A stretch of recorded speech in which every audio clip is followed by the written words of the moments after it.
Welcome to Through a Glass Darkly Radio. Good to see you all again. As you know, last week was a pre-recorded episode because I had a little trip that I took to my son's graduation and a little place called Catalina Island. Um, just so that you all know, you're listening to Through a Glass Darkly Radio on United Public Radio. The intro music was Mark of the Doomslayer by Carl Casey at White Bat Audio. I highly recommend that you check Carl Casey out. He's got a lot of really, really good tunes, and he offers them, for free as long as you offer attribution to him. So, he has a really good sense of style. All right, so today I don't have a guest. And part of that is just to habituate people to this is not only going to be an interview only show, just because getting one person to, on the show each week is a nightmare. And it's also highly stressful because sometimes they don't show up. It's one thing when it's pre-recorded, but it's another when you are live. And for full disclosure, there was no one who was scheduled to be on for tonight. I was trying to get somebody else on. I was going kind of back and forth, but we hadn't finished it before everything was set up. So in this episode, I'm going to be very careful not to talk anything about the P word or the C word, because the fascists that are controlling the strings at social media companies do not allow you to talk about this stuff. Even though if you look at the data, there's some things that you can find. So I can't talk about it if you even mention it at all. I just don't want to get a strike on my personal channel for daring to have critical thoughts and to look at evidence and data and to draw my own conclusions. Heaven forbid. Trust science. Anyway. All right, so today I'm going to talk about some topics that hopefully are not sanctioned yet, but I wouldn't be surprised if they start to get sanctioned a little bit later on. So I'm just going to get in some of this stuff while I still can, before we get closer to the most freest, most fairest election in history. Or that was the last one, but maybe this will be most freer, most fairer. I'm deliberately being ridiculous with my improper use of grammar, etc. But anyway, I'm sure we'll start to see some weird stuff, particularly regarding speech, the closer we get to the big day in November. So again, I'm going to try to avoid all that talk, in case they want to apply these rules retroactively, which I've heard they've done to people before. So, we'll see how it goes.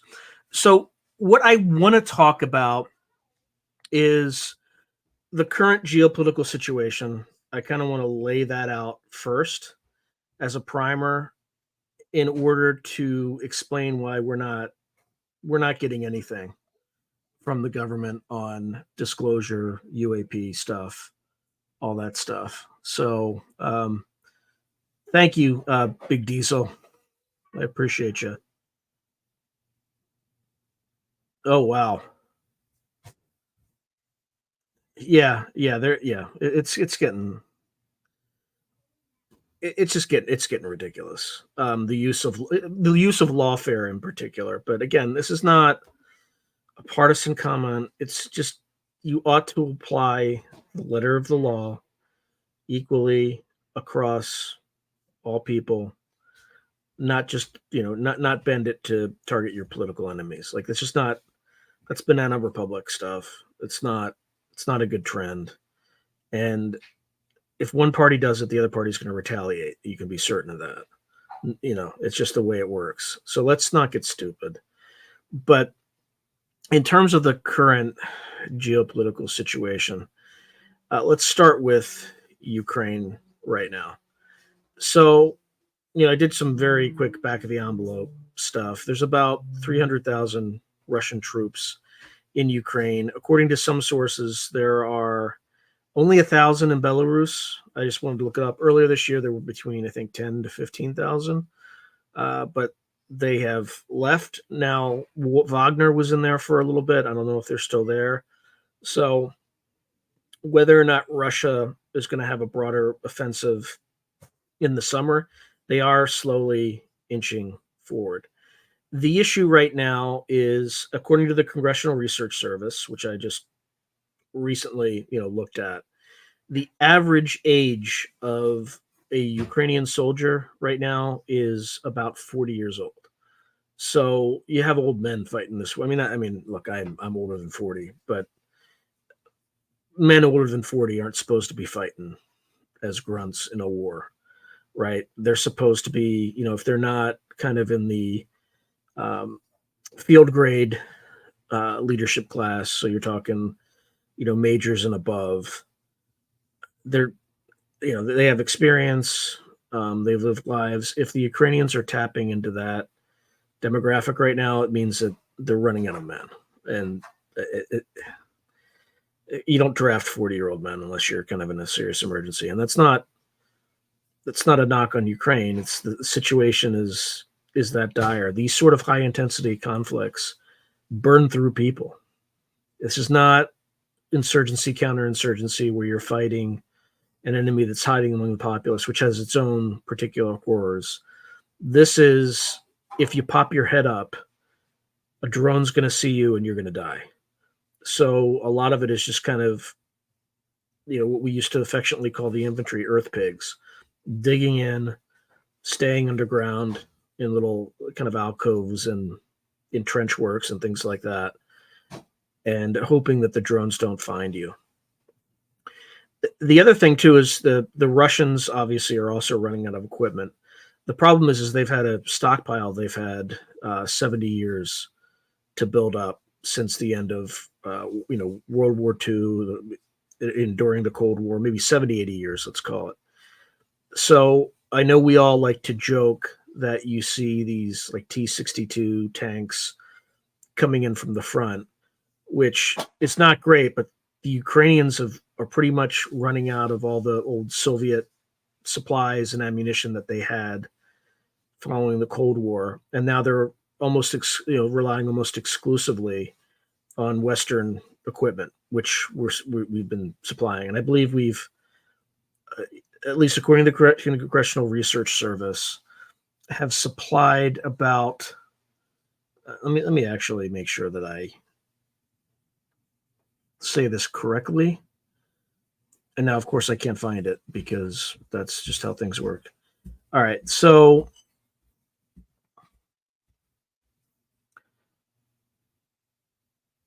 I want to get these numbers right. So I believe that there's, since the start of the war, the United States has committed more than $51 billion in security assistance to Ukraine. That doesn't mean there's not more money on the way, etc. Also, since 2022, the U.S. and allied nations have trained more than 123,000 Ukrainian soldiers. So again, quite a bit, but they are relying almost exclusively on on U.S. And allied materiel. So not great, and they're running out of men. In terms of artillery on both sides, I think the running average is about a 7-1 advantage in Russia's favor. And then in areas where there is a high activity, the Russians have about a 10-1 advantage. In terms of population, I think at the beginning of the war, the Russians had about a 3-1 advantage. Now it's around a 4-1 advantage because of all the people that have fled Ukraine, as well as casualties, and the sum total of the refugee outflows and combat losses. So this is not the situation's not looking good. Now the Russians, again, they're operating with old tanks and all that stuff, but they have old tanks. The Ukrainians have pretty much may have some, but they've been virtually exhausted. They're running low on ammunition, and they're hanging on by their fingernails. Now, there's been some murmurs that the French would kind of get involved. The U.S. authorized strikes across the border. Now, in a recent interview, I think Biden clarified that the press gave him a super hard time. Um, but the substance of what he said was, I think, a fair point, which is there are some restrictions. It's not like you can fire HIMARS at Moscow. Like that's a no go. You can't do that. But in the areas, in close proximity to be able to support the strike, or to support the war on Ukraine, they are authorized to use it, which I think is also unnecessarily provocative. In the last, since the Biden administration started, there's been about 8 million illegal or illegal immigrants that have streamed across the border. And I'm not going to call them undocumented, migrants. That's horseshit. Okay. They're here and they're here illegally. They cross the border. There's 8 million people. Now, most of them are probably, are fleeing worse environments and have good reason, but it is very easy for both the Russians and the Chinese to infiltrate the US right now. I mean, it's super easy.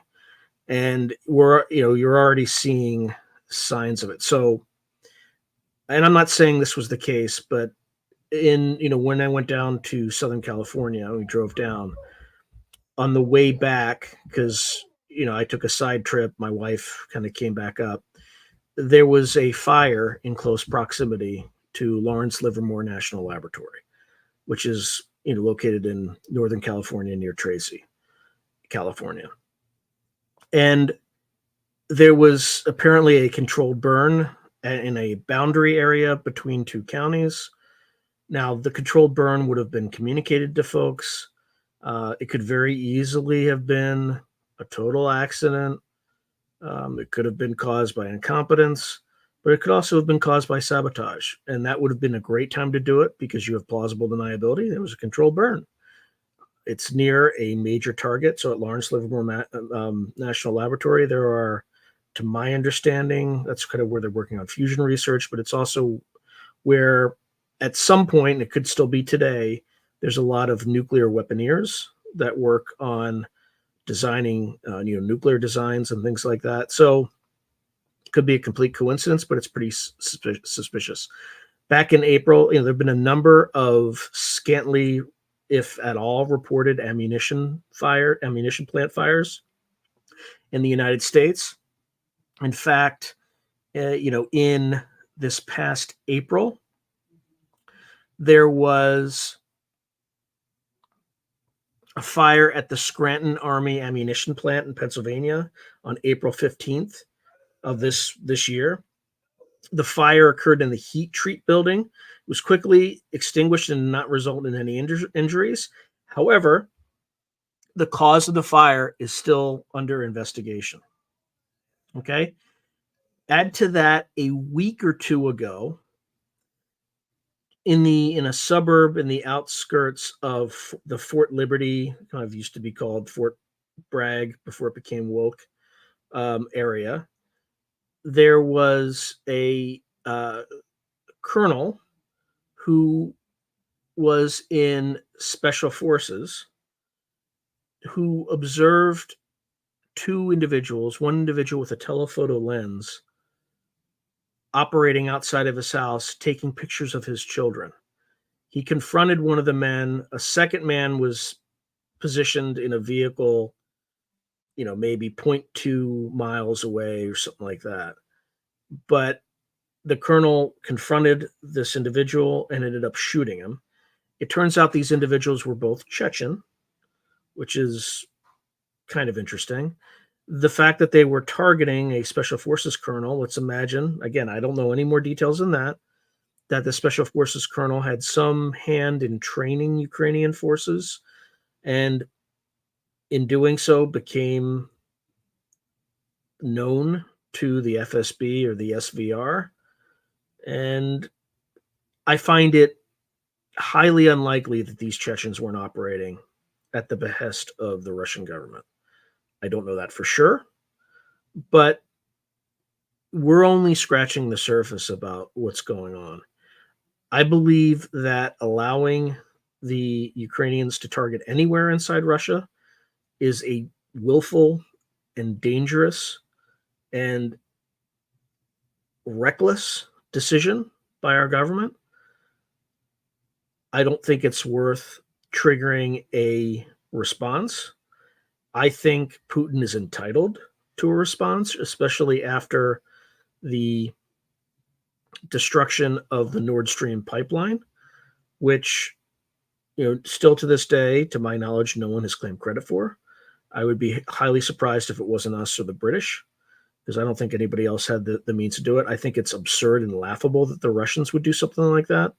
All they need to do is just turn it off if they wanted to play games with Germany. So right now, the people who are currently running our government are pretty reckless. The most astonishing thing that I saw happened is the Ukrainians targeted an early warning radar system in Russia, which is effectively their eyes and ears for a nuclear strike. So they took down one.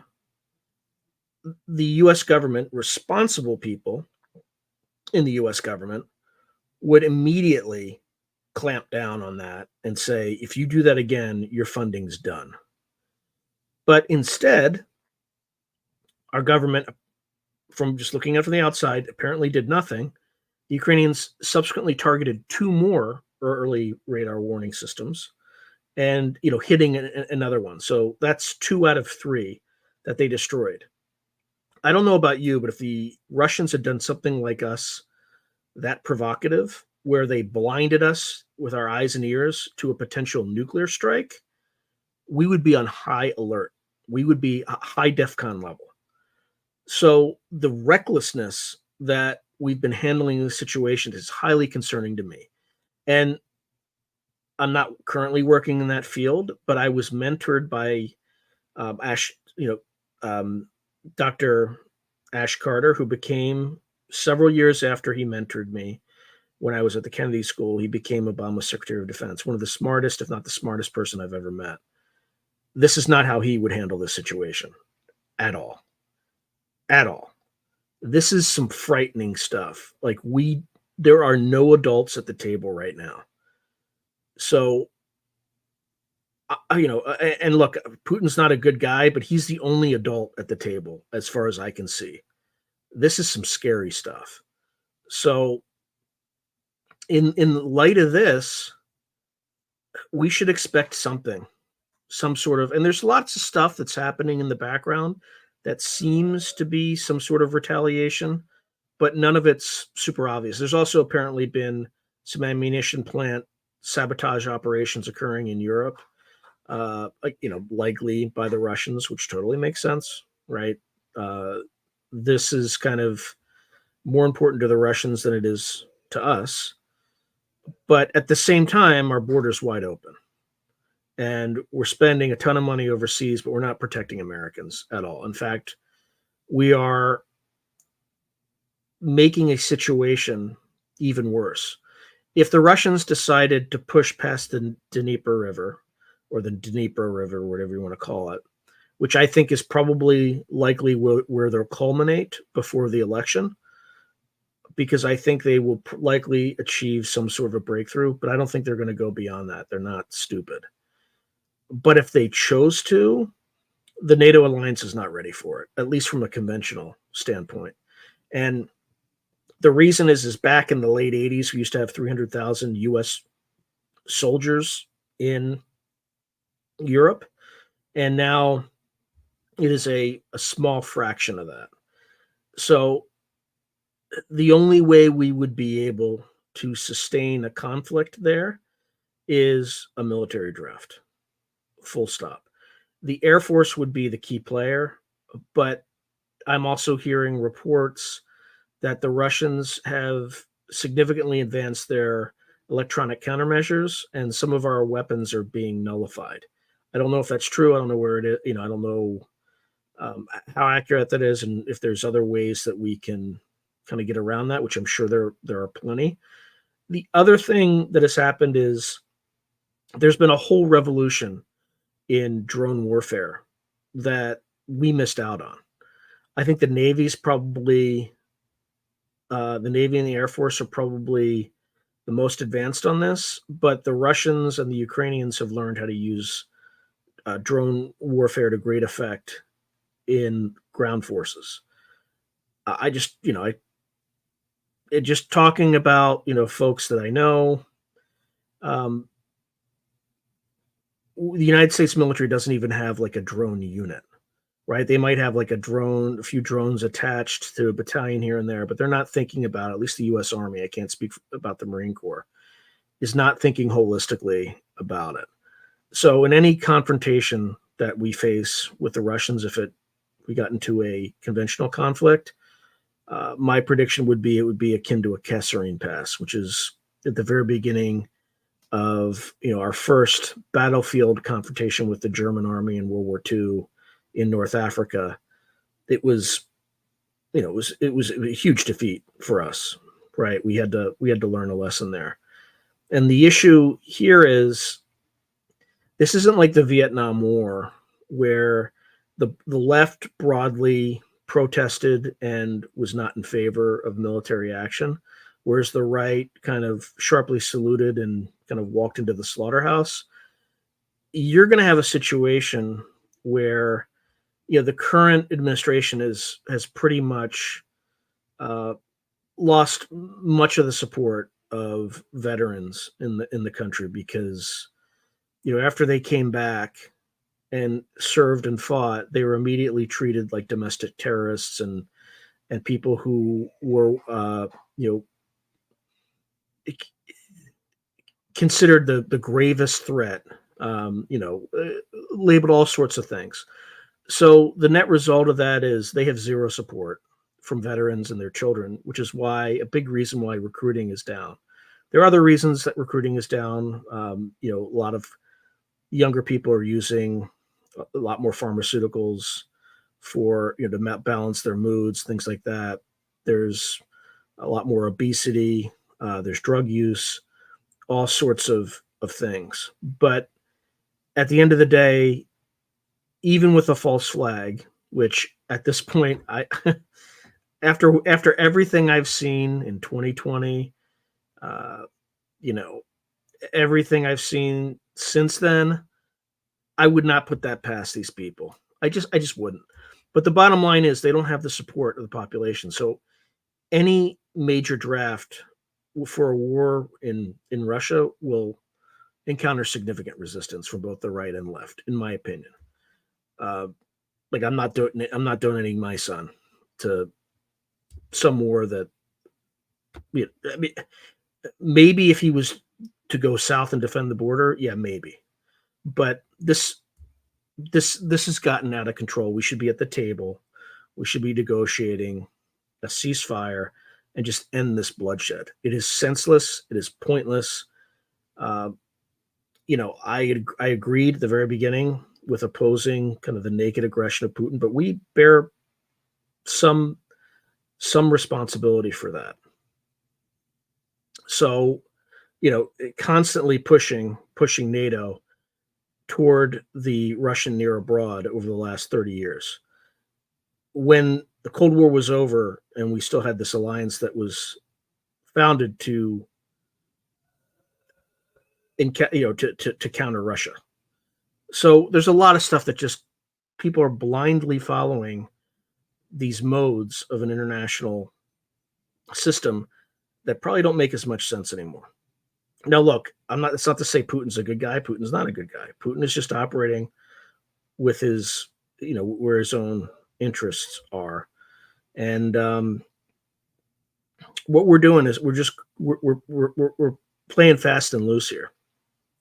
Additionally, I think next week or the week after, the Russians are sending a flotilla to Cuba to celebrate the Cuban Missile Crisis or something like that.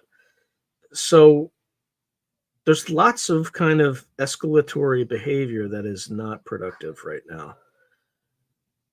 So I think Putin's game plan is to race to the Dnipro. I think he possesses the capability to do so, and I think he'll stop there and sue for peace. But I think he wants to do this as quickly as possible before the U.S. election is over so he can deal with an honest broker, which leads to the next thing. Uh, I half think there's going to be some national emergency where they cancel the election. I don't think that'll happen because I think if anybody is intelligent, they'll realize that it's not a good plan. It's not a good. It's just there's under no circumstance is that ever a good thing to do. So, and people will see right through it. It's just nobody seems to be campaigning right now. It's really surreal to me. It is really surreal. So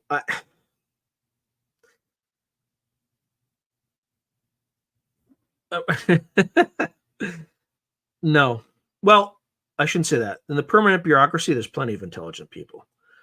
In terms of the people who are in appointed positions, maybe Anthony Blinken, but that's about it. That's it. I think our Secretary of Defense is probably the worst one we've ever had. I think he just goes along to get along, and I don't think he adds any value. In fact, he disappeared for a week and nobody noticed. So our national security advisor probably greenlit the destruction of the Nord Stream pipeline, which was reckless and stupid. And he's certainly intelligent. He was a Rhodes Scholar. But I guess a better question is anybody who's in an appointed position competent? And I would say, aside from Anthony Blinken, no. They're all intelligent, but that kind of gets you. That only gets you so far. Let me see. I'm just missing a bunch of comments. I'm gonna go through really quickly. Wow, it's a lot of stuff. Hello, Gray Al. Good to see you. Yeah, it's super scary that we're authorized firing missiles.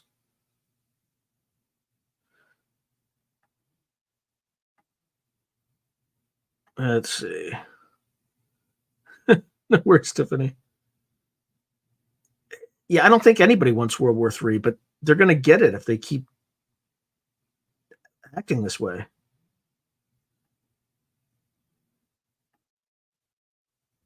Yeah, again, I keep reminding people we are in the fourth turning right now.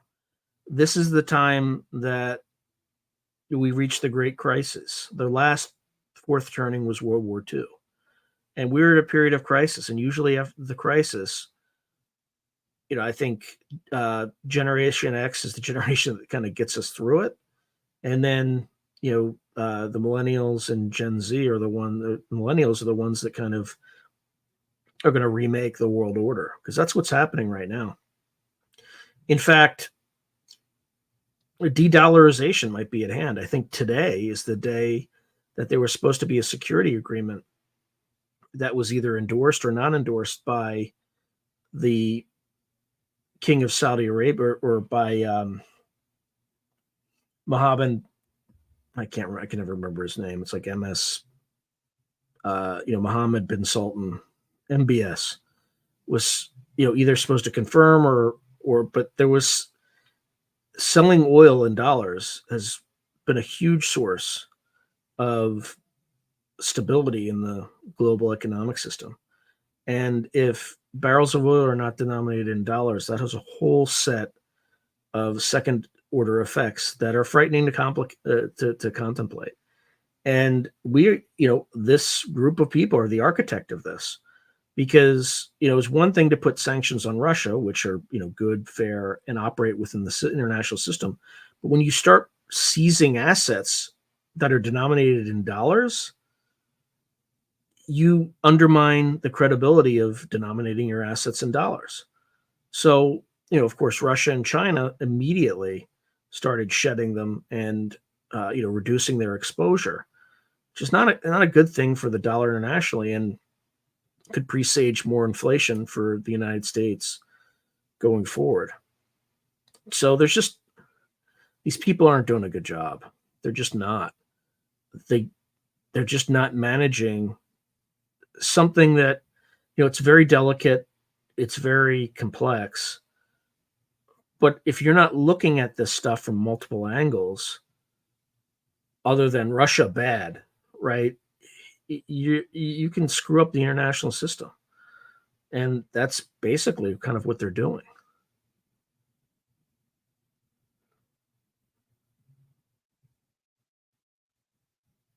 Yeah, it's always been a red line, NATO expansion to.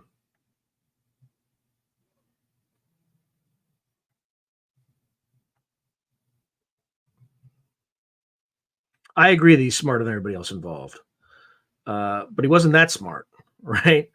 You know, his invasion was, at least the execution of the initial invasion was some of the greatest incompetence I've seen from a world power, in my living, my lifetime.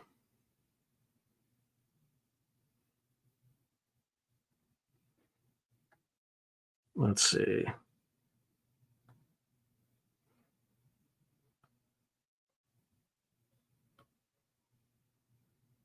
Yeah, I'm not going to get too much into theology, but yeah, the U.S. effectively has open borders right now.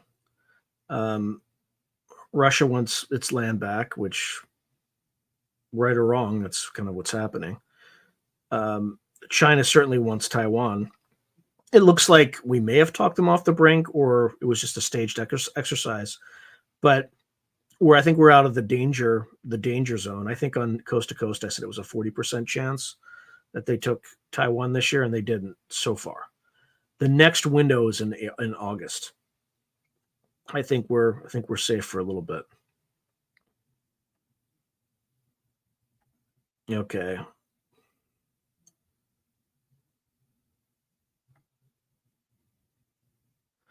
Yeah, I wouldn't.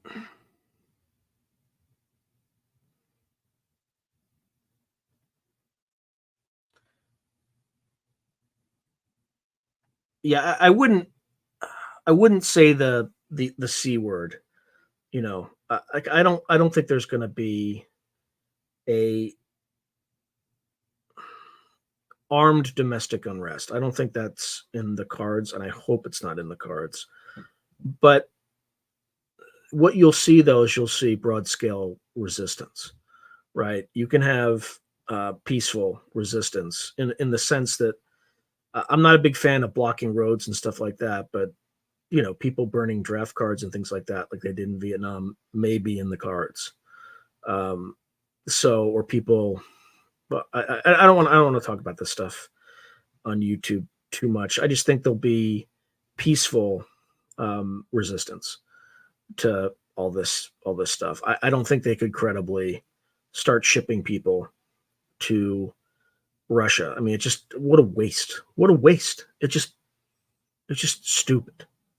And I think this administration knows they can't get away with that. They just can't, especially since none of them, very few of them have served. So why should our children, right? It's just like heads they win, tails we lose. Not No, not anymore. Not anymore with people who, these people who are in power, right? They're, many of them are smart, but they're not competent, and they don't have, like, many of them don't have the life experience to understand what the consequences of their action. Many of them never shouldered a pack.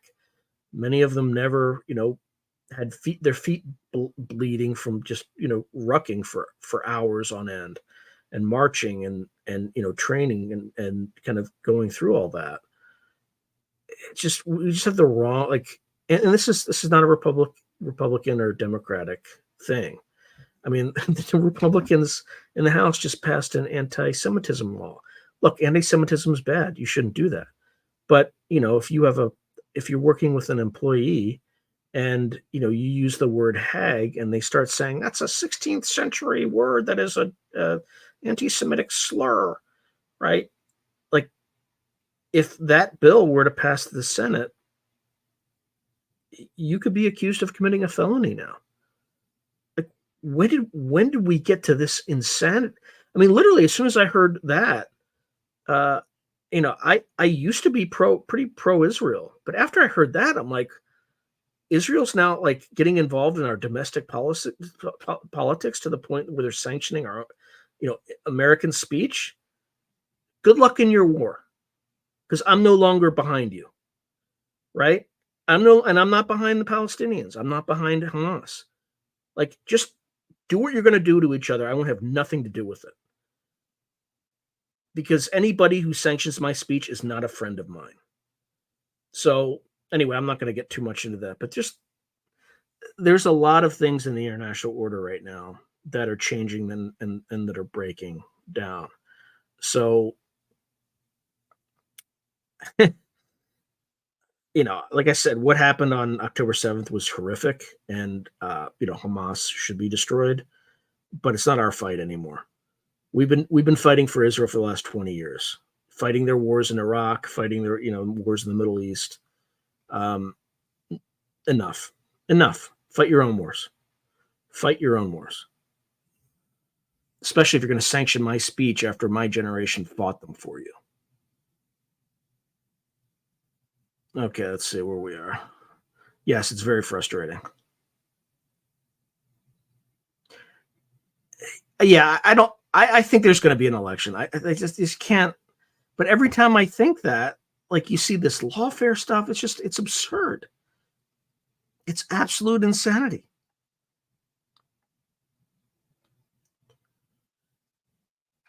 The more I see this stuff, because the world doesn't seem to make sense anymore. And I almost want to say, and I'm not saying this, but I almost want to say there are forces greater than all this that are behind it. Forces that are unseen, forces that most of us are not aware of. Whether or not it's spiritual forces, whether or not it's, some ancient antediluvian civilization that lives underground, the former Atlanteans that are playing us like puppets, or extraterrestrial. I don't know, but it feels to me like there's something behind this. I'm not saying there is, because it sounds crazy, but all this stuff is just insane. It's just like the wrong people are in the wrong places at the absolute wrong time. It makes no sense.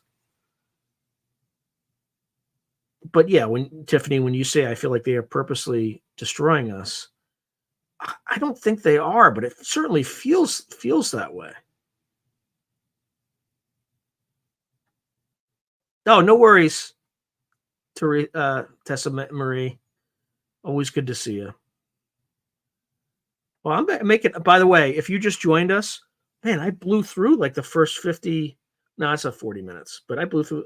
I was worried I wasn't going to have enough material. I haven't even gotten to the second part. But anyway, if you're just joining us now, you're listening to Through Glass Darkly Radio on United Public Radio. We're covering kind of the current geopolitical landscape, and then I'm going to dovetail into how that may or may not affect UAPs and UAP disclosure. But we're going to get there. We're going to get there. I promise. I'm just trying to lay out kind of what's going on. Well, no, there's another C word too. You were correct if you're thinking about the other C word, but I don't even want to say that. I don't even want to say that word, because I'm sure it'll be like retroactively sanctioned at some point. By the way, there was like the massive like Palestinian protester insurrection this week, yesterday. I mean, they were like getting really close to the light. It was like, of course, none of those people will ever go to jail, or because it's just a protest. But it's interesting how they, the regime treats that. Totally fine. Totally fine. You support a terrorist group? Totally fine. Yeah, totally okay.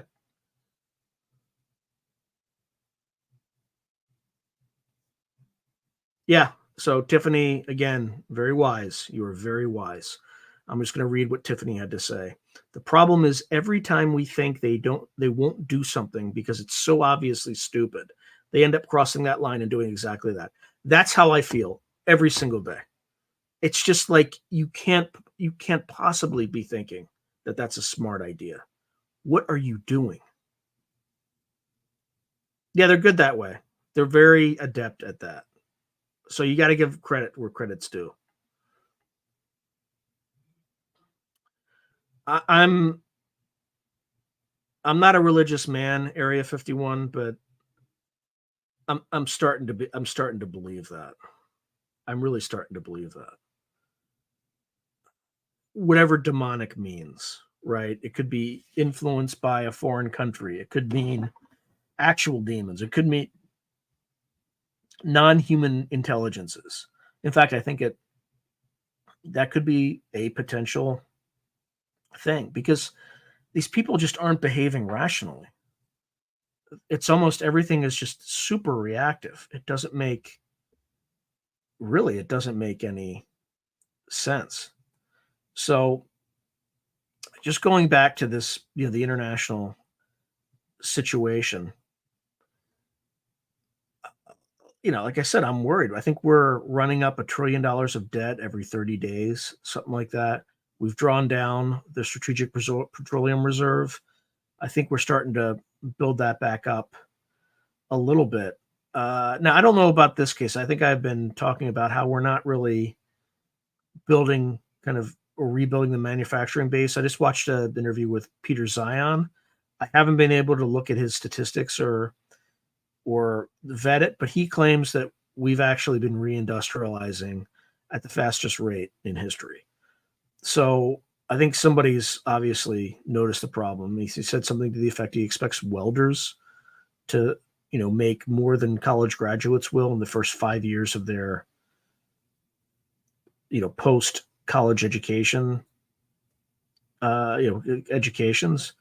So, but with that, the flip side of that comes with wage inflation, right? Which is good for welders, but not going to be good for prices and things like that. So we're going to be entering a very, very strange time. Also, the housing stock apparently is the lowest it's ever been. It's replaced by about 1%, where 1% is kind of destroyed a year. Either fires or just bulldozed and things like that. So there is a lot of pent up demand for building activity and things like that. So if we come out of this, I think there'll be a huge renaissance in activity and building and things like that. It's just the wrong people are in charge right now, and we're either going to change it the slow way or the fast way, and I pray it's the slow way. And that's through elections and things like that. But after seeing this bunch run, I don't have a lot of faith that there's not going to be some weird stuff that you see. I mean, we're already seeing this lawfare stuff, which is just, I mean, come on. I'm trying to be positive. I'm trying to be, we will get through it. We always do. U.S. history has been remarkably violent and tumultuous. I don't think we're going to see anything like we saw in 1860 to 1865, where you have like set piece battles and things like that on American soil. I think it'll just be a little spicy, where people on the extremes of either side do things that they really shouldn't be doing. And if we just all keep our heads and you just speak out, do the right thing, speak up and do the right thing is even when no one is looking, I think is a good way to live our lives right now. Even if the other guy's cheating and I'm not I'm not talking about a specific presidential candidate. I'm just talking about bad people in general. Bad people are always going to cheat. Bad people are always going to lie. Bad people are always going to do bad things. But at the end of your life, if you don't want to live a life of guilt, a life of regret, just do the right thing, tell the truth, and you won't have any regrets. And you might not, end your life and as an an extremely rich man or woman, or you might. But the approach that I've taken to life, thus, in the first, call it 40, close to 50 years of my life, has always been intense planning and grinding and getting and just kind of forcing outcomes. And as I kind of become a little older and slower, dumber, I'm becoming a lot wiser.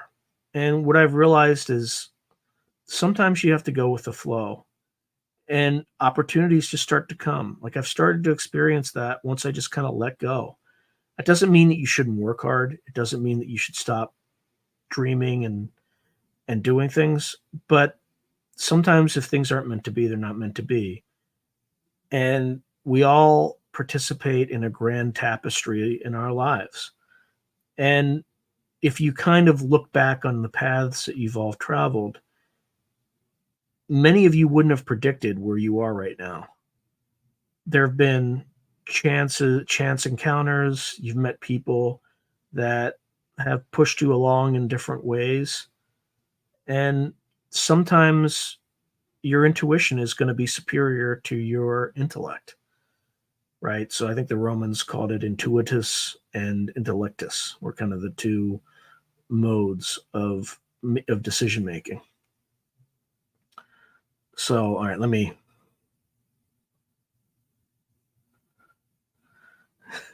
I'm not, Tiffany's getting a little spicy. I'm not going to comment on politics because I don't want to alienate anybody. I'm just commenting. I just, when I see it, incompetence, I can't unsee it. And that's it. I'm just going to talk behaviors. I'm not going to talk people or parties or anything like that. When I see incompetence, I'm going to call it out. And man, is there a lot of incompetence? I'm gonna do my best Klaus Schwab accent. You will own nothing and be happy. You will eat the bugs and you will like them. It's scary stuff. Yeah. Yeah, that's also scary. Like BlackRock and others are buying an enormous number of homes. Like even where I am, I'm constantly getting emails like, "Hey, we'll buy your home in cash today," and it's like, why? No, like I spent my entire life not taking vacation, working extremely hard because I wanted to pay the darn thing off because I didn't want to have attachments to people. I didn't want other people to have leverage over me. But we're entering a world where there's kind of resistance by the powers that be to try to make that.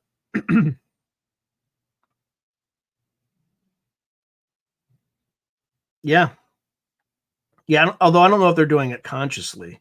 There's probably some force operating in the background that is kind of doing this. Yeah, I don't think Area 51. I don't think the powers that be are actively creating a communistic society. I think that many of them look. I've noticed a lot. I've worked in Silicon Valley and startup culture and things like that, and what I've noticed is that there's a fair bit more of luck than people are often more lucky than they are good. And what happens is sometimes a complete and utter moron will back their clown car into a gold mine and think they're a genius. And when you have one of those lucky successes, people will often ascribe that success to competence rather than what it may have been, which was luck. And by the time they lose successive investors more money and things like that, because they really never knew what they were doing, they still have great lives. They still get along. So I've learned to just kind of evaluate people regardless of their back. Look, if they have like really, really well pedigreed and things like that, I know they're going to be smart. I just don't know if they're going to be good. And the one thing that is most important to me is integrity. If someone's a liar, I don't care how smart you are, you just avoid those people entirely. Because why work with somebody like that? It's just not worth it. It's just not worth it.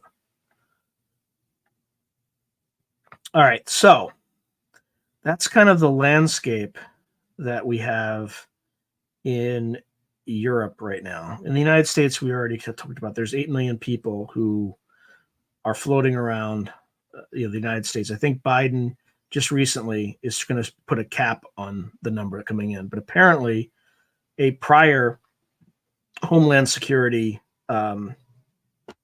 director said that cap, a few years back, saying I think it was like 1,000 people per day would be an absolute unmitigated disaster. Well, apparently that cap is like 2.5 times that number. So it's not really solving the problem. It's just an election ploy 5 years before or 5 months before the election. So again, no shade on people trying to get to a better life and things like that. But there are people here who went through a tremendous amount of planning and hard work, the legal immigrants here who are furious. I know many of them. And they played by all the rules. They did all the right things. And it's just not it's not right. It's not fair. It undermines the authority of the system. And if you're selectively enforcing certain laws and not others, and then selectively enforcing certain laws against certain people, we're creating new laws that don't exist and targeting certain people. You're undermining the very fabric of your society. And that's kind of what's happening right now. So I would expect some weird, that's the other weird thing. There's other, like, lots of weird stuff. So a week or two ago, I heard like this loud aircraft noise. Like we live near an airfield. I'm not going to say the name of it, but it's not a traditionally military airfield, but it was like really loud. And I come to find out that there was a U-2 aircraft doing quick takeoffs and landings at this local airfield.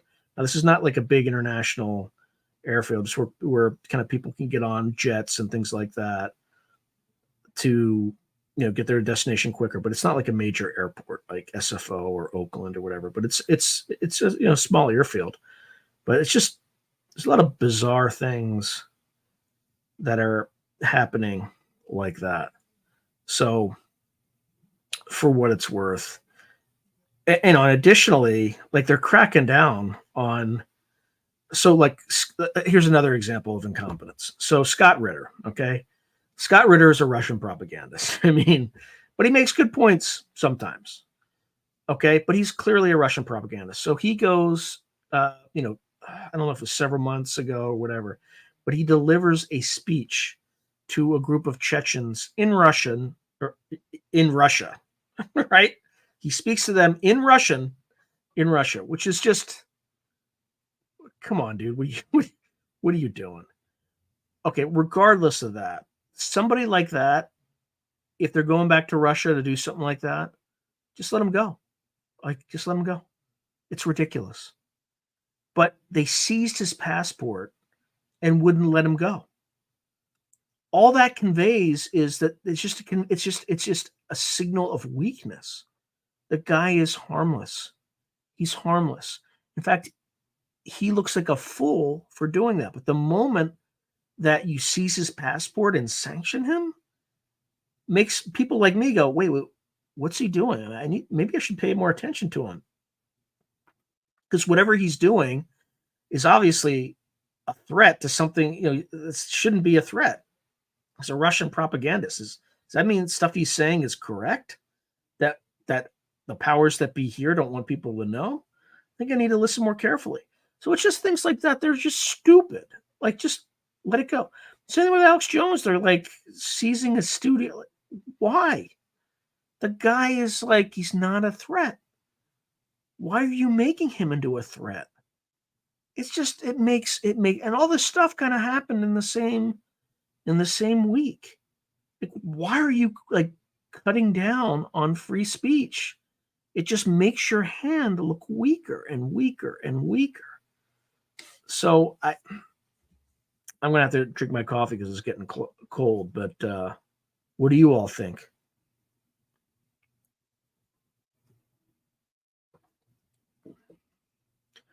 All right, so we have all that kind of going on in the background.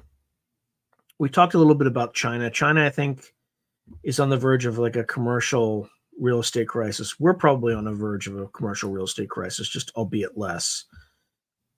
Let's see. Yeah, maybe this one world order thing. It's just not working.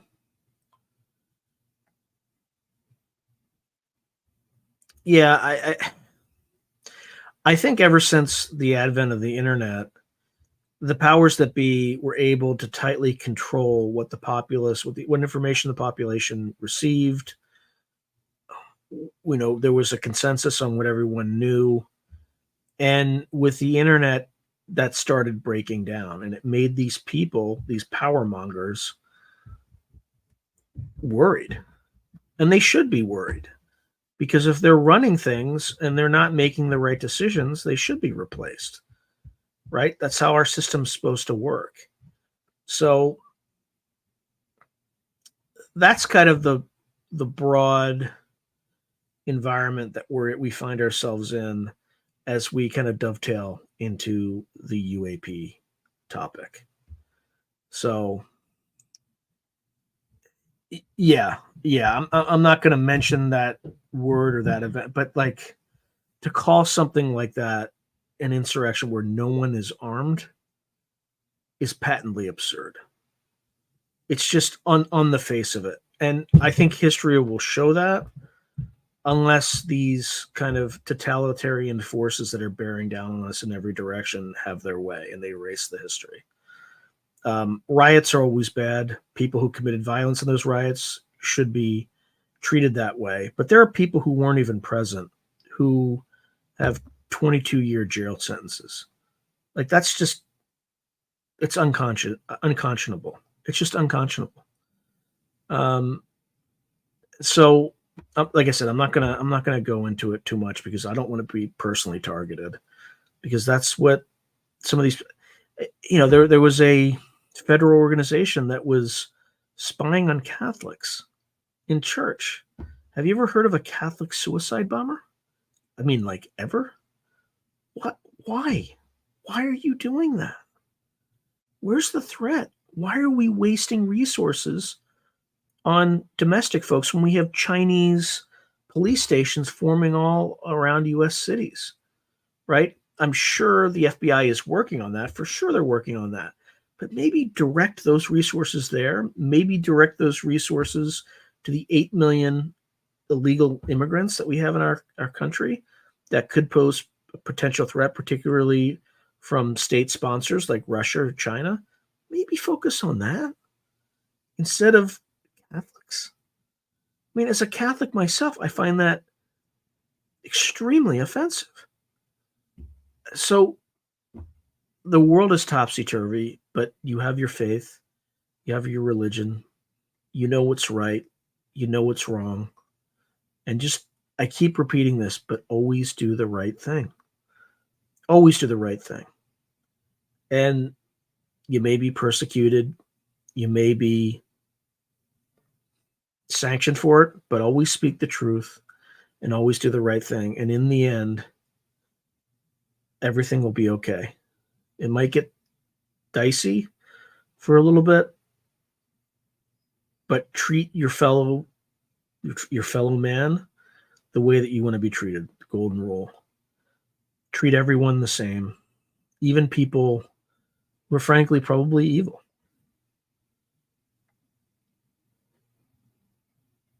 Yeah, I think there's a lot of targets. I think there's a lot of targets that these people are having. At the end of the day, this is the people who have the power versus the people who don't.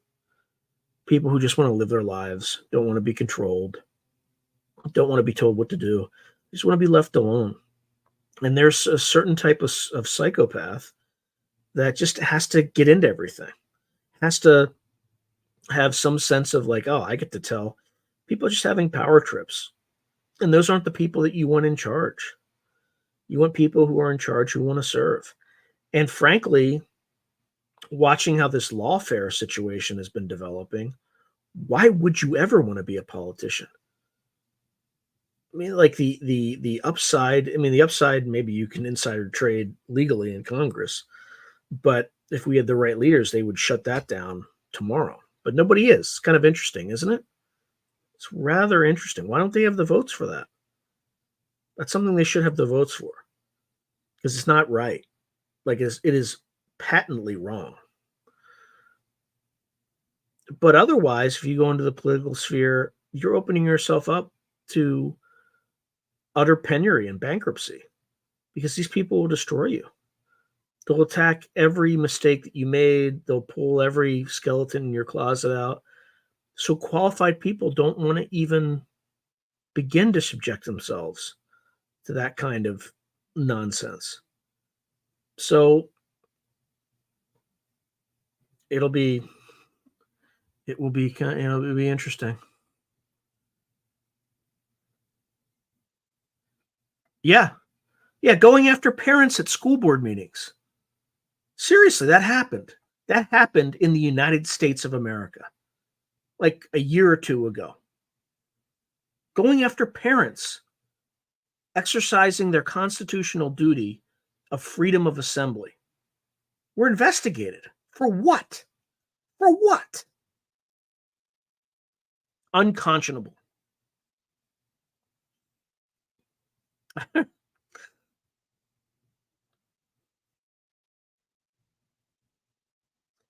Yeah, you see there was a case where there were Somali immigrants that were able to scam $250 million out of the U.S. government.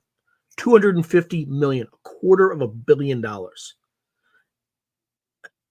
think part of it was these the loans that they had during 2020. I mean, I can't believe I can't even say any of these words. I mean, I'd probably be fine, but I don't even want to skirt. I don't even want to skirt on it. But if you have to like rigidly enforce things like that, why? That tells me there's something out there that's true that they don't want you to know.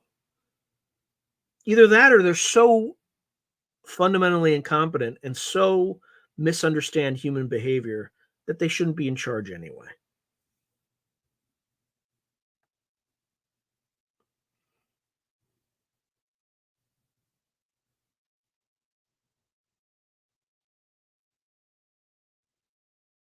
Yeah, language and events are about defining narratives. That's right.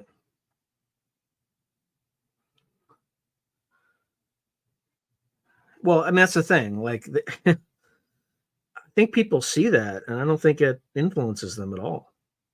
Right? If you have a candidate who is a quote unquote felon, I mean, it just to think people are that stupid and didn't watch what happened at that trial and how like they didn't even know what the crime was. You have to like the jury has to make a decision on the crime before we tell you what the crime is. I think there's a Yale University law professor that came out today and just said there are like multiple areas where that case was just a complete travesty and hack of the Constitution, right? Multiple constitutional problems with it for obvious reasons. Again, I'm not trying to defend Trump. Like I don't like the guy. I don't like um I think I mean, I grew up Biden was my senator, so I kind of like the man, but he's completely incompetent, right? Trump I kind of don't like the guy, but I like how he punches at the establishment. Like I appreciate that. So again, I'm not trying to I'm just looking at the facts about what's going on, and I don't like how the powers that be are weaponizing the legal system. I think we're at a point where you just have to try to avoid the legal system at all costs because you're not going to get a fair deal at all, unless you're wealthy and you can just outspend the other guy. Like that's what it's about now. And it's just, it saddens me that the country like I grew up in, I don't recognize it anymore. I just don't. And we're going to get through it. We're going to be fine. But there's a lot of evil. And that's the only word I can use. There's a lot of evil in the system right now. Pure, unadulterated evil.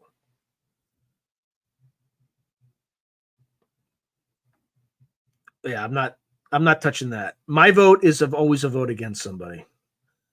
And again, I'm going to vote against the more incompetent party. Read into that what you will. But again, I don't want to alienate. Like people have their reasons for supporting different candidates and things like that. But I don't know how you want any more of this, what we're currently seeing. I can't in good conscience support any of that. I don't think the alternative is great, but it's kind of better than what we have. Yeah. Yeah, you're right. They have. They have. It is cognitive warfare, is what it is. So for people who are listening to the radio, the comment that I'm getting here is the powers that be. Well, yeah, I'm paraphrasing. The powers that be have successfully made you self-censor your channel. That's right. That's 100%. And the way I look at it is a strategic decision. I can tactically make a decision that I'm just going to come out right out and say everything that's on my mind. But strategically, that would be extremely stupid because I would lose my channel and then I wouldn't influence anybody.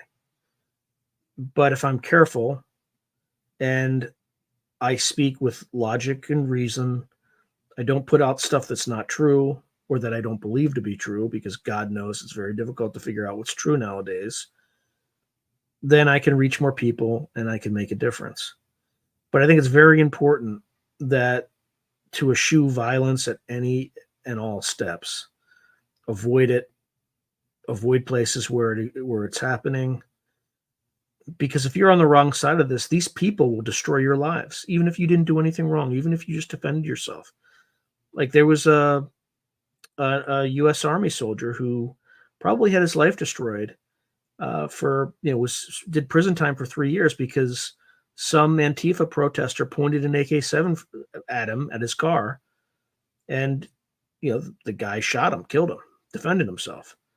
And the Texas governor, after this guy probably went through hell, probably exhausted all his life savings defending himself, went to prison anyway because he had some DA that went after him.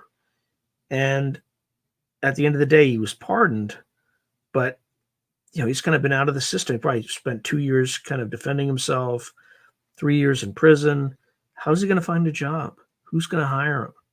He's in the military at the time. Does he have a dishonorable discharge? His life was ruined because of this twisted legal system. So avoid conflict when you can, protect your families, treat everyone with respect. Somebody that tries to argue with you, just walk away. And look, I had my brushes during 2020 where I wanted to do some things to like a particular individual who, was out on a hike and minding my own business. And I'm not going to go any further. I'm going to get myself in trouble. But there are people out there who have experience in these matters, and you don't want to brush with them at all. You just want to kind of mind your own business and do the right thing at all times.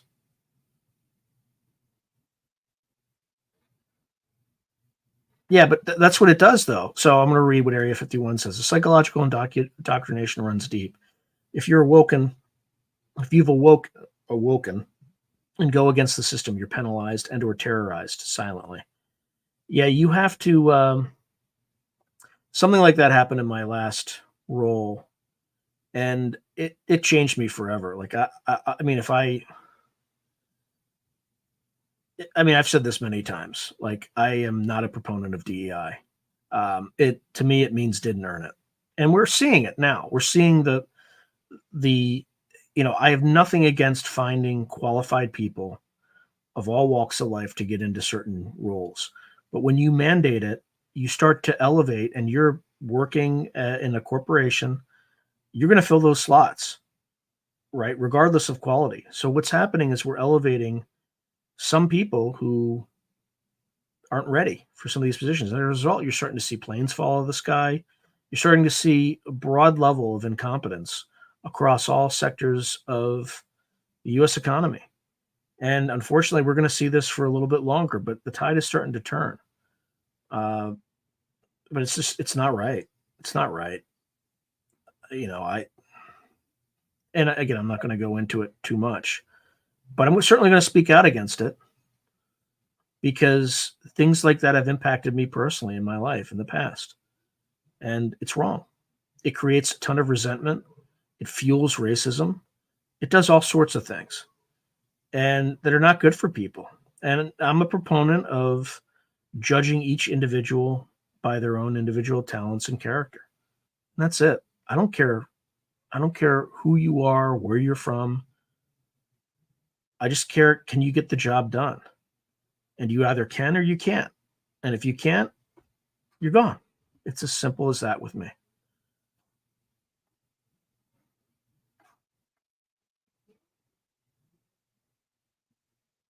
Yeah, it's better for the powers that be. Bruno is saying self censorship is better than censorship as there is an illusion of freedom, but better for whom? Better for the powers that be, right? But people are starting to speak up, though. And the more people that speak up, the because what's happening is you have a lot of sheep and people are afraid to come out and say things. And because of that, the extreme drives the agenda and they just keep asking for more and more. And when you at the very beginning, remember what they said about the lab leak thesis, right? If you even suggested that at the beginning, it was, what are you, like, shut up, bigot? Are you like racist, Chinese racist, anti-Chinese? Like, they would do things like that. And now they've done it so much and to such an extent, it doesn't mean anything anymore. It just doesn't. I looked at the evidence and it's pretty clear what happened.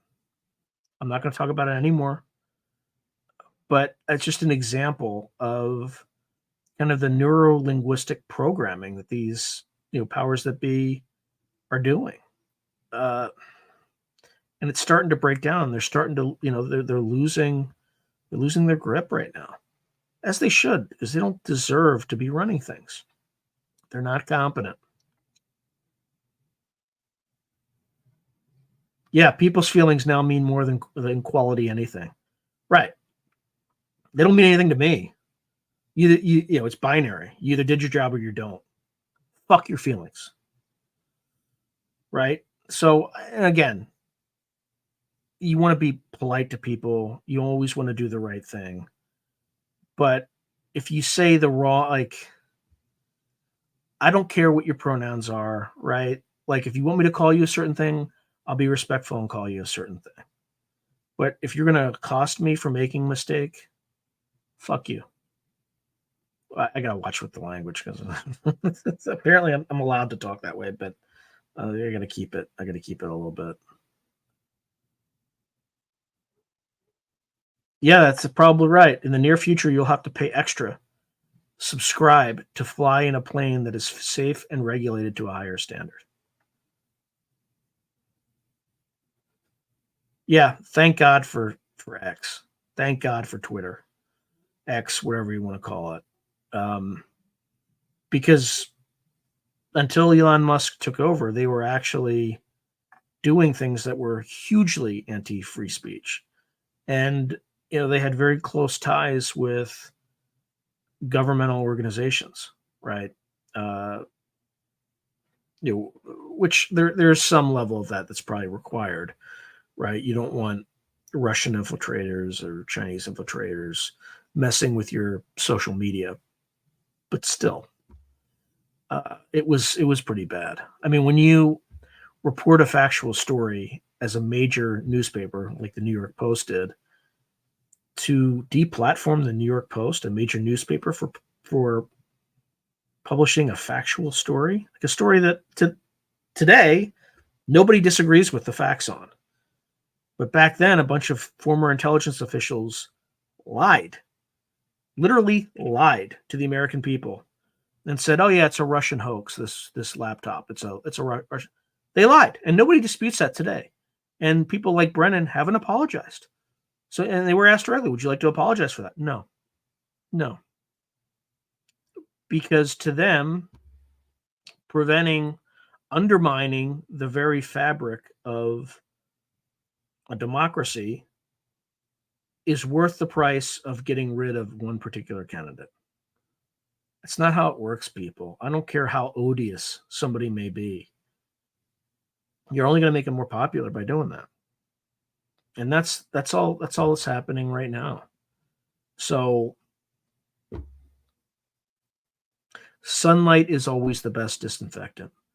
Let people compete on the quality of their ideas. And if they have worse ideas, they won't win out. But when you just drive the other side's ideas underground, you're going to inspire people to follow them. And in some cases, they could be important ideas, but because they haven't been exposed to the light of day, you're going to just make them more popular. Not only that, if you're running a law enforcement organization or an intelligence gathering organization, by deplatforming people, you're not going to be able to surveil them as well because they're not going to be public, and you're going to lose a lot of situational awareness. None of any of this makes sense. Like, you want those people online so you can detect future threats if they become that way. But this whole cancel culture nonsense is just undermining that. It just doesn't make any sense. And again, it creates extreme resentment. And that's fueling the popularity of the former President Trump. It's fueling the popularity. So, you're seeing, anyway, again, I don't want to get too much. We got to talk about UAPs. So we're in this kind of cauldron of instability. And if you're a responsible government leader, which none of the appointed or elected officials really are, but there are people who've been in the permanent bureaucracy for a very long time. They all realize this. So I don't think we're going to get anything this year, particularly with the presidential election, because there's already too much instability in the system, and that's just yet one more thing to kind of unnerve people, let's say. And we're talking about not people who follow this topic, but people who aren't even aware that Grush testified before Congress and noted that we had a crash retrieval program and a recovered craft, NHI craft and bodies and all that stuff. Like, he said that under oath in front of Congress on July 25th, 2023, almost a year ago, maybe 11 months or so ago. He said that under oath. Like, that is a reality. But most of the American population has no idea. Now, could he be lying? Sure, but under oath, on the record, to Congress? I think he believes what he says. I think he's genuine. And I think this stuff has been, out for a while. Yeah, to me, the Republicans are like the Washington Generals, right? Like, the Democrats are like the Harlem Globetrotters, and the Republicans are like the loyal opposition. right? They're just there to like, look stupid and uh, they're supposed to be all about balanced budgets and things like that. But every time they get into power, they spend more, just like the Democrats do. It's just it's one bird with two wings. That's it. It's a uniparty. Like these people are just they're not there for us. They're there for personal enrichment, with some exceptions. Like Burchett is the only one I can think of off the top of my head. Congressman Burchett.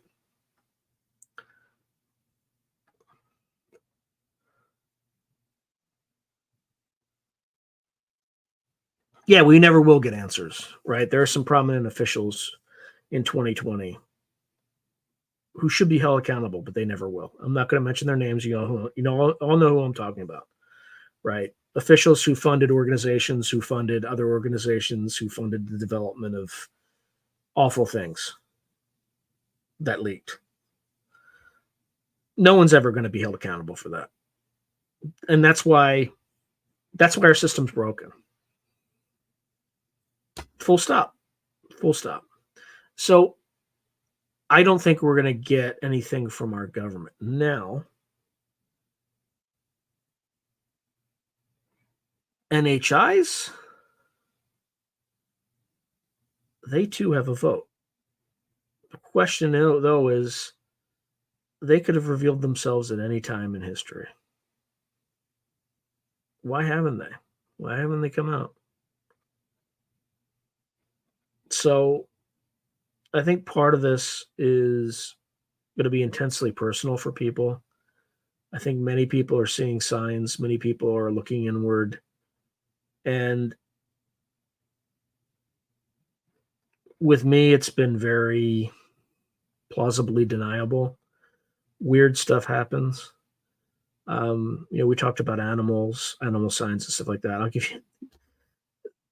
So I've been seeing ravens a lot, and ravens are associated with an experiment I tried to run.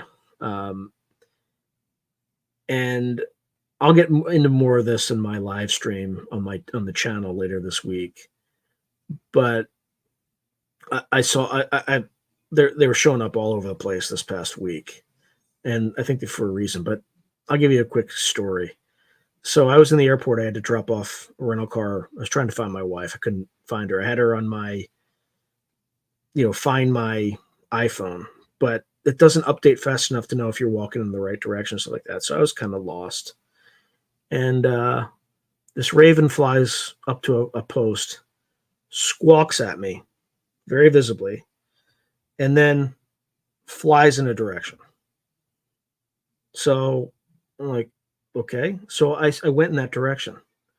I walked up the raven like landed on a telephone pole or something like that and was waiting for me. And then I made a left and I just stayed there. And, kind of like, what are you doing, you idiot? So of course after walking for a little bit, I quickly figured out I was going in the wrong direction. So I did a 180 and started walking back. As soon as it saw me, it flew in the right direction. And I just followed that direction and it led me right to my wife's car. So was that a coincidence? Sure. Could totally be a coincidence. But there was something about it that was different. There's a whole piece of reality that none of us understand.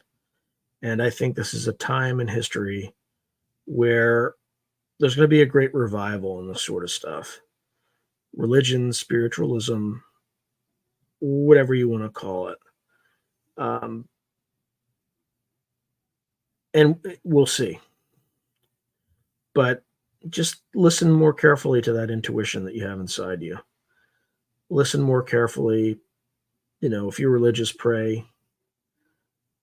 And just try to treat your fellow brother and sister as you want to be treated. And we'll all get through this. We'll all get through this. And then, when you exit this mortal coil, maybe we'll find out what it's all about. I hope to find out what it's all about before that happens. but I don't think that's part of the program. I think we get to find out partly what it's about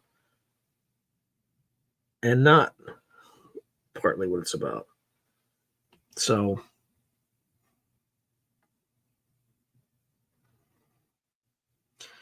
the UAP, all right, so Bruno is saying the UFO UAP issue is a career reputation ender and polite company. So the intent of not to give it credence. I don't give, like, I will, like, if somebody talks about it, I will tell them. I just tell them about Grush. Like, look, this guy testified in front of Congress. Look it up. Don't trust what I'm saying. Just listen to what he said. There's something to this. I don't know if they're aliens. I don't know if they're from parallel dimensions. I don't know if they're demons and angels. I don't know. I don't pretend to know. But there's something that we don't understand. You could talk about the double slit experiment, whereas if you're observing the electron, it only hits in one spot. Whereas if you're not observing it, there's a fringe pattern of probabilities. So we definitely live in a participative universe where consciousness to some degree dictates what reality we see and experience and understand. There's precognition, there's remote viewing, there's entities that we can't see that surround us. This stuff is out there. Again, I don't pretend to know what it is. I don't pretend to have any ability in accessing any of it, but it's real. It's definitely real. I just wish we were more open about it. We could make people's lives, I think, a lot richer and a lot simpler. Maybe it's not simpler. Maybe it gets a little bit more complicated. But humanity needs to make that step. It should not be kind of segmented into 50 people in the United States. What gives them the right to know these secrets and no one else? And just the sheer arrogance of that is insufferable. Yeah, I think Tucker interviewed him. I probably need to see that. I did see that clip about how everybody has an APEC guy except him. That was a little disturbing. Basically, everyone has an Israeli agent that they can call at any time. Is basically what that. I mean, just more of the same.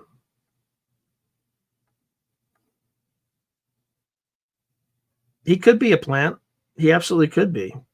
But if he did, he lied before Congress. I don't know if you would do that. But in a plant for what? The only, like, what would be the goal for Grush to be a plant? What would he hope to achieve, other than to scare the crap out of the Russians and Chinese that we have advanced? That's the only reason I can think of that the government would do that.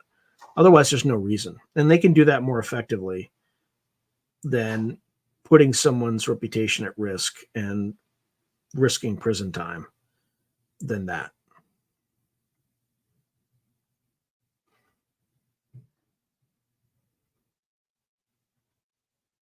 Yeah. So another comment that's come in is, it seems like the closer one gets to UAP secrecy, the more prestige one has. That can't be a coincidence. As if UAPs are at the top of human society in secrecy. That's possible. That's possible.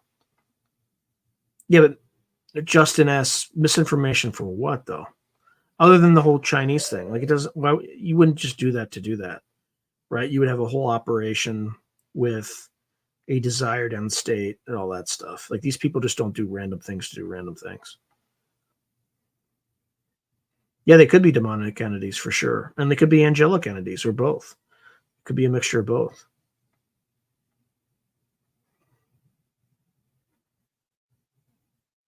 Yeah, that's what scares me a little bit. Like the Rothschilds, things like that. The richest families on earth call the shots, and it's not frontmen like Musk, Gates, or Buffett. Yeah, it's possible. If true, that's pretty disturbing, because those people are not good people. They're just not. Not the people you mentioned, but these wealthy families. Oh yeah, they certainly know. Yeah. Okay, I agree with you 100%, Justin. Of course they know a lot more. They know a lot more. Now, whether or not you know, it's anything satisfying, I think there's still plenty of mystery that even they don't know. Otherwise, I think it's more likely they would tell us something, right? That could be a barrier.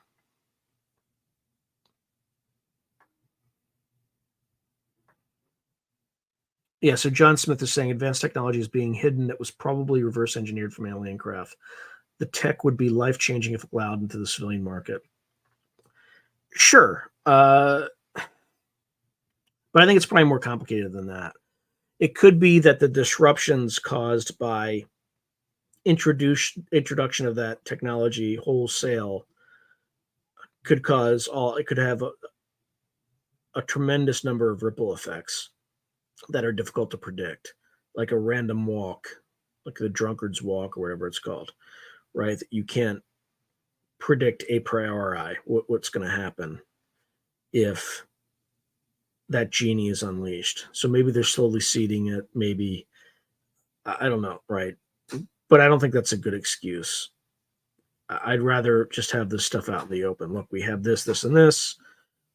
We're taking our time to release it. We're going to, in order to manage a transition, we're going to sell some of these technologies to oil companies so they don't collapse and have like tens of thousands of people out of work. There's going to be a transition, and companies can bid on this stuff. Yeah, so Tiffany, I don't think it's that. I think with 0 point energy, there's a flip side to that, right? If there's energy in the vacuum that you could exploit, you could also exploit energy in the vacuum to create planetary weapons that could destroy Earth, right? So I think it's like trade-offs like that, where by unleashing some of this technology, you also are hoping that some terrorist doesn't decide to end humanity. So I think there's trade-offs like that they probably are considering.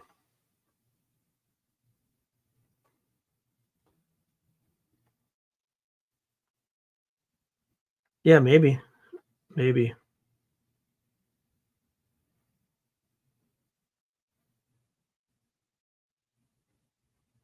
Yeah, so Roger Claiborne said, I've done experiments on manifesting aliens and UFOs, and they begin to show up everywhere in Gulf Breeze, Florida. Anybody do rituals to summon them? So Gulf Breeze, Florida actually has a huge history of sightings in that particular area. So, that might just be a place where they operate. It would be worse than making the atomic bomb. Imagine something, again, I'm making this up, I'm not a physicist, the size of a thumbtack that could destroy Earth or wipe out the solar system. Like that's the kind of energy you're playing with.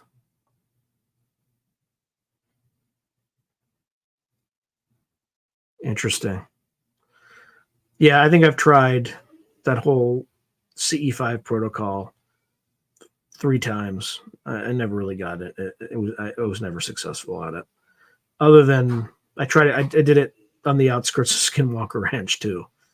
And the worst that I got is, either my own thoughts or a thought projected to me that the shadow people were real, and then a chair blown into a fire at me. That's about the extent, and that could all be random and completely explainable. You could explain it away. Yeah, Gulf Breeze is a hot spot. It's definitely a hot spot. Just do some like after this show, definitely take a look at it. But there's a guy on Twitter. His name is Richard Geldrich, and he talks about Gulf Breeze all the time. Like it is there's a huge history of sightings and the lore in that particular area.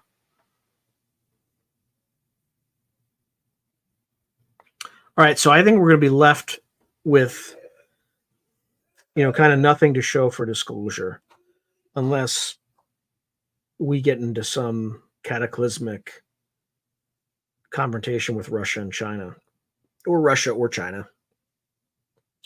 Then I think, or if Russia decides to start testing nuclear weapons again, open air testing, then we might see stuff. So Yeah, I don't know. I'm just going to put that down there just so that you can see it.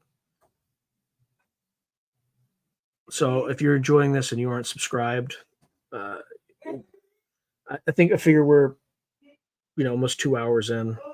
So if you're not subscribed, please subscribe. I appreciate you. And it's just that I'm not growing like I used to. It's I should be at 10,000 by now. I should easily be at 10,000 by now. But it's just like I had one big growth spurt and then it just stopped.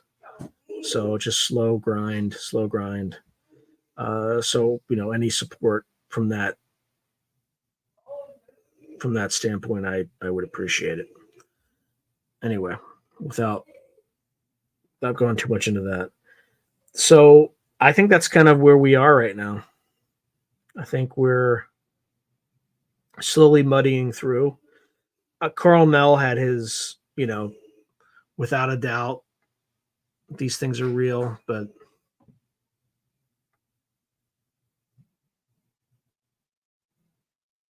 interesting. So Roger Claiborne is saying he lived in Gulf Breeze when it all began. Rumor was one crashed into the bay and was recovered. Yeah, I don't know where to start with it.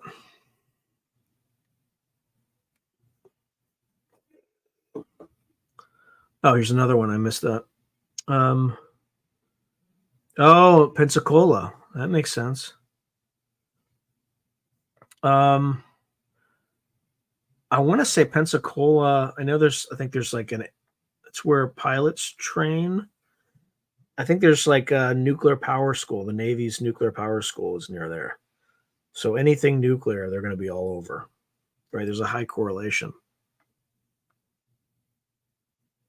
A shrimper got it in his net and the Navy ship came and got it. Oh my Lord. I hope they paid him and didn't threaten him.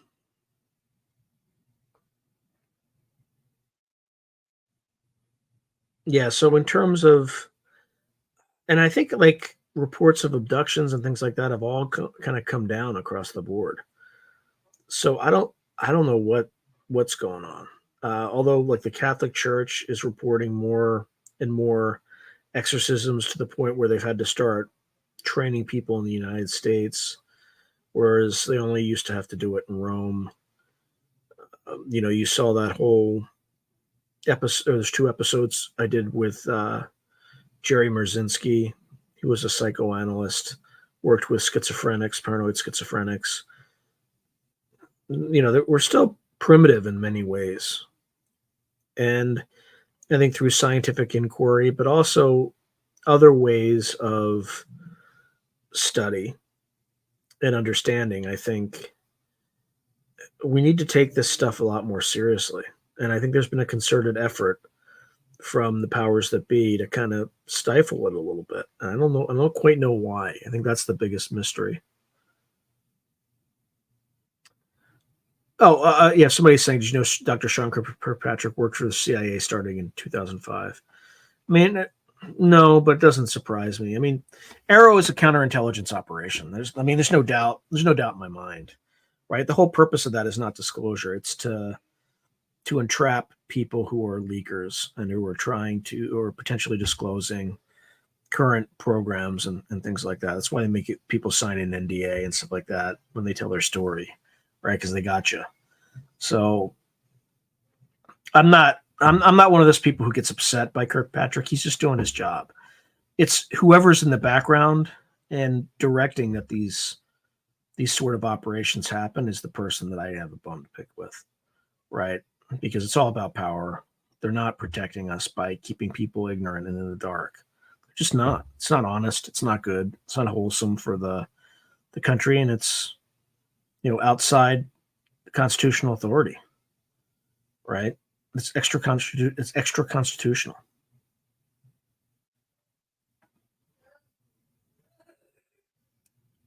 Huh. Interesting.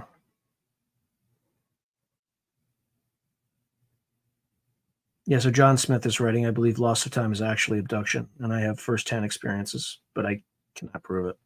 Yeah, I don't think I've ever had any, to my knowledge, lost time, except once in college when I was blackout drunk.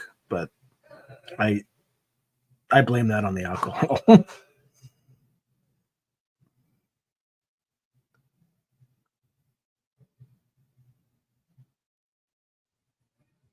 Oh, I don't know if Egypt's gonna jump in with Israel. I think he's saying Egypt's gonna shut the Suez Canal, uh, and kind of work with Iran and Russia and potentially China. But yeah, I need to reach out. I think he's on vacation right now. He sent me a bunch of vacation photos, so he's enjoying the sweet life right now. But there is something that I have cooking with both him and Daz Smith and a bunch of remote viewers. But I'm not gonna. Um, that's all I'm gonna say. That'll be a really interesting one. In fact, I need to reach out to Daz Smith and see how it's going. But I'll just leave it at that.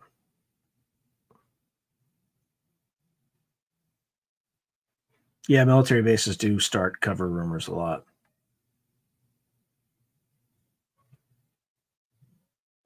Oh, no worries, Tiffany. It's not no shame in that at all. You gave me something to talk about, so I appreciate that. Right. So I'm surprised I was able to talk about what I was able to talk about right now because I got back from a very long trip on a Friday, and and now I'm just getting back. So everything's still a bunch of stuff that broke. Oh, I bought this like night vision equipment, like cheapy Chinese night vision equipment, or that for like $110. Total piece of crap. It just I need to leave a review on Amazon. Like 1 star. Like literally, it was fully charged. I got to Catalina Island, and the battery was completely drained. Complete garbage. Complete garbage. So I had to toss it too because the wire like melted to it, or it's just garbage. So, but I kind of knew when I only spent $100 on this thing that it wouldn't last, and it lasted less than a week. Pure garbage. I just have to see if I can extract the video that I did capture.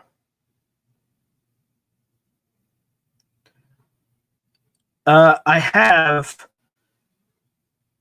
in fact, the Joe Montaldo used to be able to do that because he used to do this. Who owns the network used to be able to do that with Skype, but StreamYard doesn't really have that capability. Well, I guess I could do it if I let people in on the sent links out to people who wanted to comment where they could come on, but you're rolling the dice there too, right? If they say something that triggers YouTube's algorithm, you're screwed. Like you're done. So yeah, I've definitely thought about it. But you can't do it with like phone calls with StreamYard. They don't have the capability, but you can have somebody log on and appear if they have the link. Like I can invite a guest to come on and speak, or multiple guests. I think I'd have like up to 10 people or something like that at once. So, maybe I could do something like that. But we'll see. We'll see. But yeah, that is a really good idea, John. All right.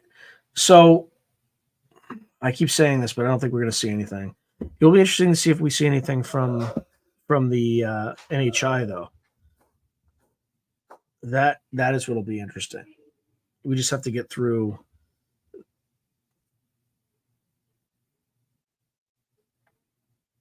Yeah, I know. Yeah, has not been kind to me. I see a lot of channels, and I'm not going to mention them specifically because I don't. That would not be professional for me to talk poorly about channels. But there's some really low quality channels that I've seen start after this channel and surpass me. And I mean, these people couldn't carry on an intelligent conversation with a penguin. I mean, like, but it is what it is. I'm not trying to be, negative or anything. It's just, it's frustrating, right? I see like shoddy thumbnails, really unintelligent takes on certain things.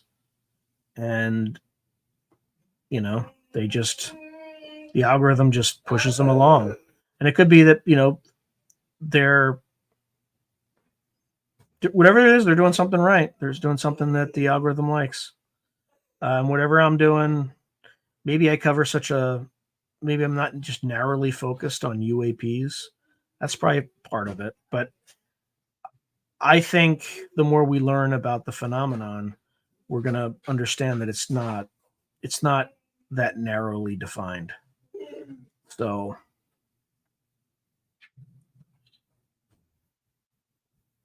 yeah.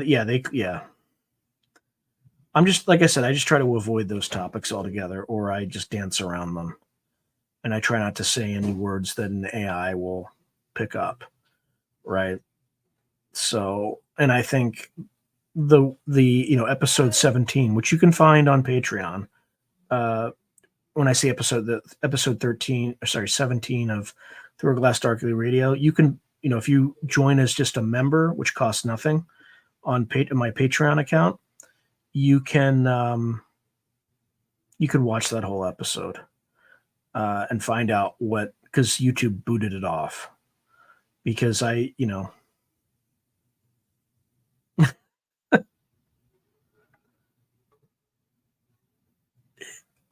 look, I think that's part of it.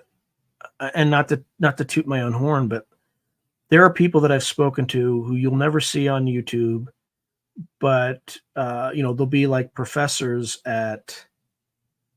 I'll give you an example. There's a professor at the University of Chicago who kind of covers this space, but doesn't appear on interviews. And I had a chance to speak with him. He's really, I had a really, really positive discussion with him.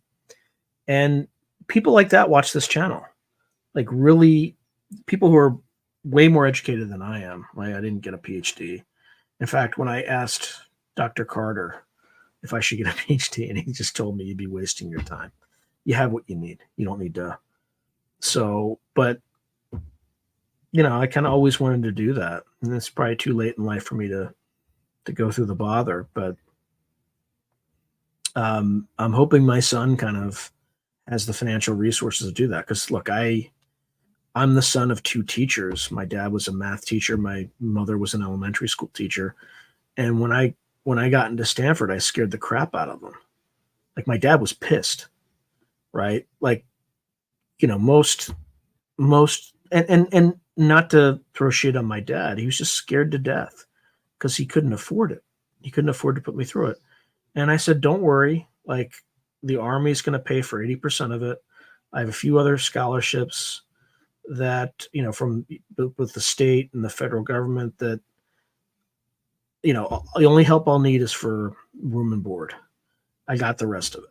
And that's kind of how someone like me was able to afford Stanford. So, but I think that's part of the problem. Like, a lot of people, and but as a result, like, I had to focus on every step of the way. When I got out of the Army, when I went to business school, I took out big loans. So I had to take jobs that allowed me to pay off that debt as soon as possible. And I did, thank God. And I don't want my son to have to do the same thing. I want him to be able to follow a path that makes him happy. And, or, not just my son, but my children, but particularly my oldest son, because he has the mental capacity to go get a PhD in like a hard science or, highly technical field. Smart kid. So, anyway, part of the problem though is IQ is on a normal distribution, and the more complex and the more nuanced the topics that you cover and the way you approach problems, you're going to cut off, people below at least one standard deviation, and that's where most of the people are. That's 67% of the people, something like that, right? Are plus or minus a standard deviation of the mean being 100 IQ. So I'm only capturing, call it 15%, because I'm not getting the bottom half either, right? I might only be capturing 15% of the population. So part of it's just I'm not dumbing things down enough. Or maybe I'm not. Like, I'm not trying. It sounds like I'm being arrogant here, but I'm just responding to one of the comments.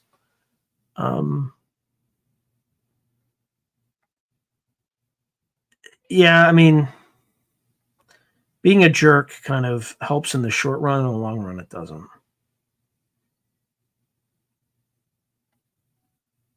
Yeah, maybe. Well, it depends on what you get your degree in. If you get your degree in something useful, it was certainly worth it for me. I got a degree in something useful, and also a degree in something I was interested in. Right, so I did electrical engineering and I also did history, and I think they both complemented each other well, particularly in covering this sort of topic. Yeah, I mean, I was able to retain my point of view. It actually made me, I think, more thoughtful in how I engage on different topics. Because I understand, all the best arguments that each political side has, but particularly the left. I understand, the best arguments they have because I was exposed to more of it than I was, on the right per se. Because most professors, at least in the humanities, are going to be left of center because it just unfortunately is that way. I mean, I would hope that we'd have kind of a broader ideological range, but when academic institutions speak of diversity, they're diverse on everything but that, but ideological diversity.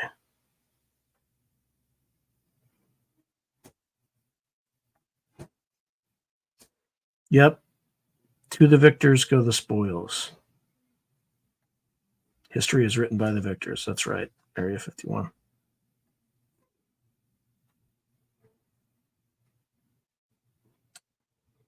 Well, I kind of went. I want a nation of thinkers and doers, not workers. Workers are AI. AI is going to replace that at some point.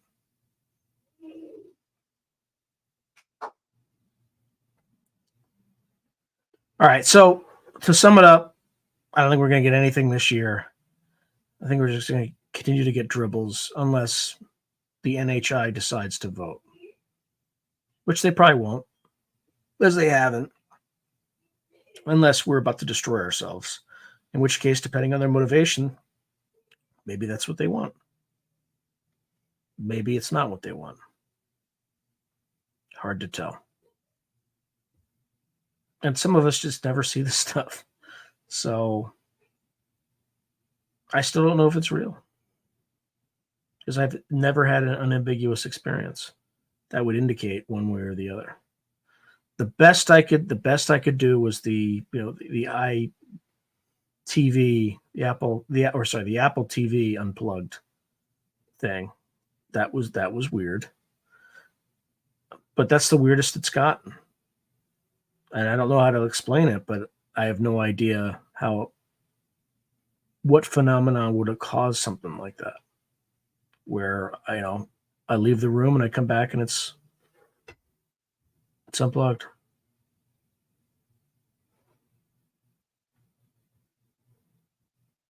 Yeah, I don't think we live remotely in a far world, Curious. I mean, like, I think we live in kind of a totalitarian world, but I wouldn't call it far right. I think it's closer to left of center than anything else. Back when I was growing up, it was the right that wanted to censor speech, and now it's almost exclusively the left. Although the right does, from time to time, ban books from schools and things like that, which also is not great. It's not good.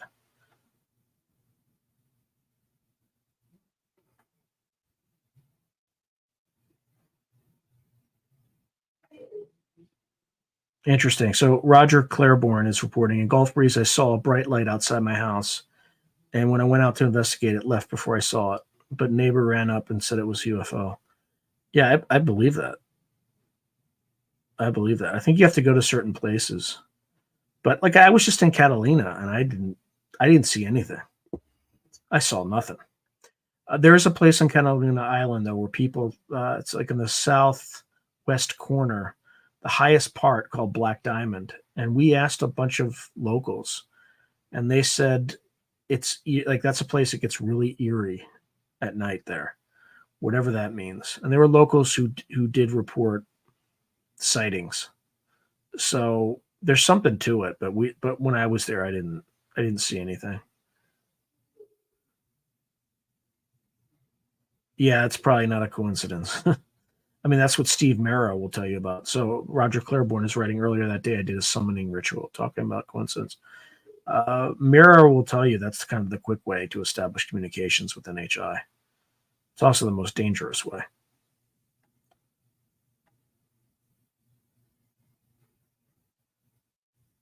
Mm. So someone else is asking, will Elizondo's book push us closer? Is there any info on his post-publish action items? He's got a website now and seems to be gearing up for something bigger. Maybe. I would love to interview him. I just don't, he's going to be on the press junket in bigger places than Through a Glass Darkly with the my 8.8K subscribers. Although I reach a lot more people on the radio through United Public Radio here. So between 300 to 1.4 million actually across all platforms, including YouTube, radio, all that stuff. So yeah, I would love to interview him.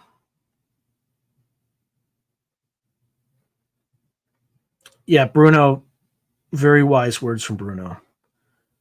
He says, I think times like this are a test of character. We will come out stronger. I think we're all in this place in history for a reason, for a good reason. And, it could be a test, it could be a simulation or whatever, but we're in the right place in history and we all have our roles and we either pass the test or fail it. But we may be the judge of whether or not we pass it or fail it, or something else might be.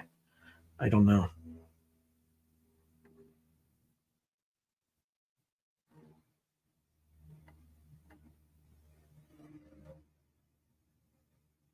Yeah, I wouldn't recommend it unless we're around somebody who knows what they're doing, like Steve Mera. I wouldn't just do it.